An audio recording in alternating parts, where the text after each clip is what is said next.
বন্ধুরা, তোমরা সবাই কেমন আছো? আশা করি ভালো আছো। আমিও ভালো আছি।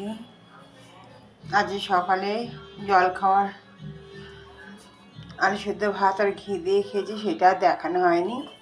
এখন দুপুরে লাঞ্চে এসে চিংড়ি করেছি, সেটাই তোমাদের দেখালাম।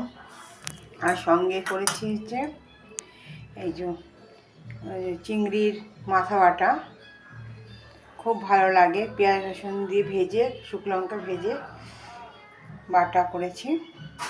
আর করেছি হচ্ছে কুমড়ো শাক। আর কিছু বিশেষ কিছু করতে পারিনি, কালকের অনেক রান্না আছে। আমার এই যে চিংড়ি দেখতে কেমন লাগছে, যদি ভালো লাগে দেখতে তাহলে একটা লাইক করে দিও। আসছে দুপুরের খাবার সাজিয়ে নিয়ে সেই ব্লগ তোমাদের দেখাবো, ভিডিও দেখাবো। ভালো থেকো, সুস্থ থেকো।